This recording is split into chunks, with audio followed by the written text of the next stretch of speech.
En el corazón de la Europa del siglo XV, el mundo estaba a punto de cambiar para siempre. La Edad Media llegaba a su fin, pero el conocimiento seguía siendo un tesoro guardado bajo llave. Los libros eran objetos raros, copiados a mano por monjes pacientes, en monasterios silenciosos. Cada página requería horas de trabajo minucioso, y un solo libro podía tardar años en completarse. Debido a esto, solo los reyes, los nobles y la iglesia podían permitirse el lujo de poseer una biblioteca. La mayoría de la gente nacía, vivía y moría sin haber visto jamás una palabra escrita. Pero en la ciudad de Maguncia, en el Sacro Imperio Romano Germánico, un hombre tenía una visión diferente. Su nombre era Johannes Hensfleisch zur Laden zum Gutenberg, conocido simplemente como Johannes Gutenberg. Nacido en una familia de orfebres y comerciantes, Gutenberg conocía bien el trabajo con los metales. Desde joven, observó cómo se acuñaban las monedas, dejando una marca perfecta en el metal una y otra vez. Se preguntaba si ese mismo principio podría aplicarse a las letras y a las palabras. Sin embargo, la vida en Maguncia se volvió difícil debido a conflictos políticos entre los gremios y los patricios. Gutenberg se vio obligado a abandonar su hogar y trasladarse a la ciudad de Estrasburgo. Allí, en el exilio, comenzó a experimentar en secreto con sus ideas revolucionarias. Inicialmente, se dedicó a la fabricación de espejos para peregrinos, una empresa que le enseñó sobre la producción en masa. Pero su mente siempre volvía al problema de la escritura y cómo reproducirla mecánicamente. Sabía que la xilografía, la impresión con bloques de madera tallada, era insuficiente y frágil. La madera se desgastaba rápido y no permitía cambiar el texto una vez tallado. Gutenberg imaginó un sistema donde cada letra fuera una pieza individual, móvil y reutilizable. Necesitaba un material que fuera duro pero fundible, capaz de mantener su forma bajo presión. Experimentó con plomo, estaño y antimonio, buscando la aleación perfecta. Finalmente, encontró una combinación que se enfriaba rápidamente y era lo suficientemente resistente. Para crear las letras, desarrolló un molde manual ingenioso y preciso. Este molde permitía fundir miles de letras idénticas en poco tiempo. Ahora tenía las letras, pero necesitaba una forma de organizarlas en palabras y páginas. Diseñó una galera, una bandeja donde los tipos se alineaban para formar líneas de texto. Luego, estas líneas se colocaban en una forma más grande para componer la página entera. Pero, ¿cómo transferir la imagen de las letras al papel con la fuerza suficiente? La inspiración llegó al observar las prensas de vino utilizadas en los viñedos del Rin. Gutenberg adaptó el mecanismo de tornillo para aplicar una presión uniforme sobre el papel. Contrató a carpinteros hábiles para construir su primera prensa de impresión en secreto. La máquina era robusta, hecha de roble macizo, diseñada para durar generaciones. Sin embargo, surgió otro problema: la tinta tradicional a base de agua no se adhería al metal. La tinta se acumulaba en gotas y no dejaba una impresión nítida y oscura. Gutenberg tuvo que inventar una nueva tinta, basada en aceite, similar a la pintura de los artistas. Esta nueva tinta era pegajosa, negra como la noche y se adhería perfectamente a los tipos de metal. Con la prensa, los tipos móviles y la tinta listos, Gutenberg regresó a Maguncia. Necesitaba capital para poner en marcha su imprenta y comenzar la producción. Encontró un socio en Johann Fust, un rico comerciante que vio el potencial del invento. Fust le prestó una suma considerable de dinero, y Gutenberg montó su taller en el Hofbresthof. Reclutó a un equipo de trabajadores, juramentados a guardar el secreto de la nueva tecnología .socie. Comenzaron con proyectos pequeños, como gramáticas latinas y calendarios, para probar el sistema. Pero Gutenberg tenía un objetivo mucho más ambicioso en mente: la Sagrada Biblia.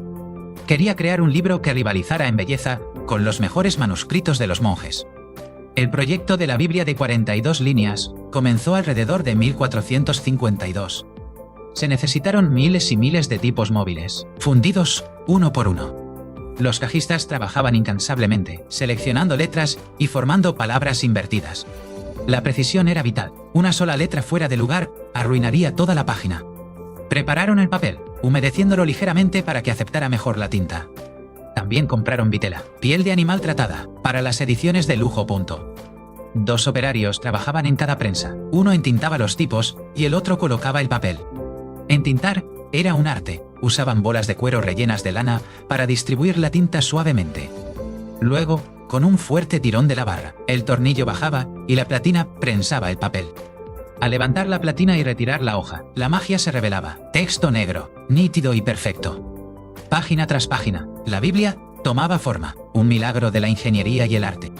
Gutenberg diseñó el texto para imitar la letra gótica de los escribas de la época. Dejó espacios en blanco para que los iluminadores añadieran iniciales y decoraciones a mano. Así, cada Biblia impresa sería única, una mezcla de la nueva tecnología y la artesanía tradicional. Pero la perfección llevaba tiempo, y el tiempo costaba dinero. Just, el socio financiero, comenzó a impacientarse por la falta de retorno de su inversión.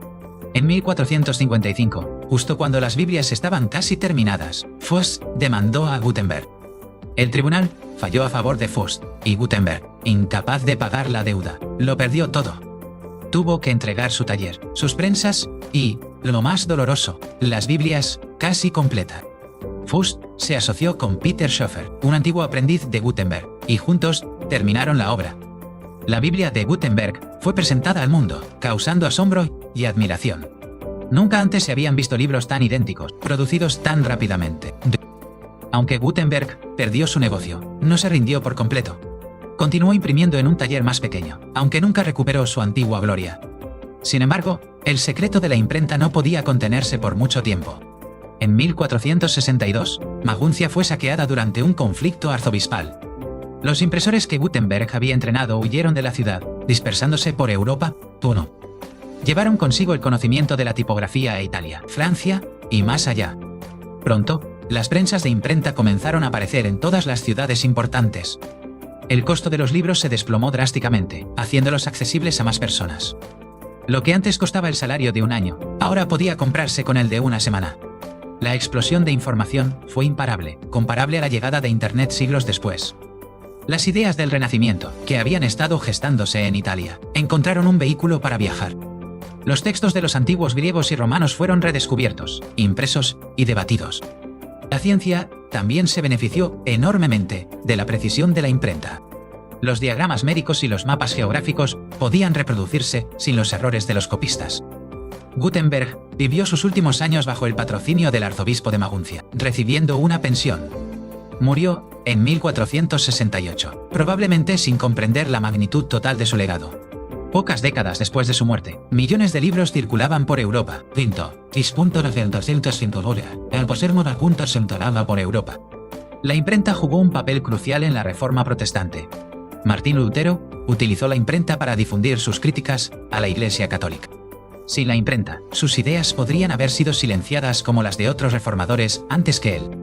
La Biblia fue traducida a las lenguas vernáculas, alemán, inglés, francés, y puesta en manos del pueblo. La gente comenzó a leer e interpretar las escrituras por sí misma, desafiando la autoridad establecida. Esto condujo a cambios sociales y religiosos que remodelaron el mapa de Europa.com.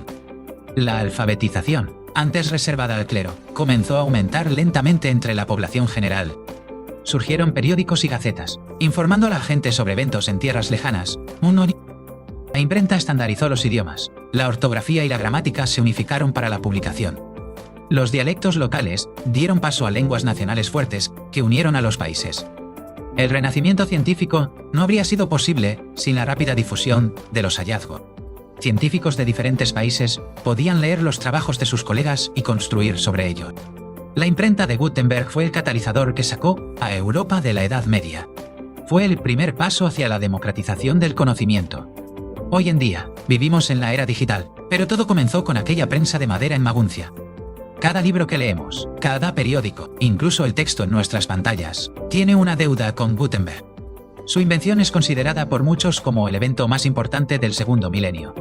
Gutenberg no solo inventó una máquina, inventó una nueva forma de pensar y comunicarse. A pesar de sus fracasos financieros, su éxito histórico es incuestionable.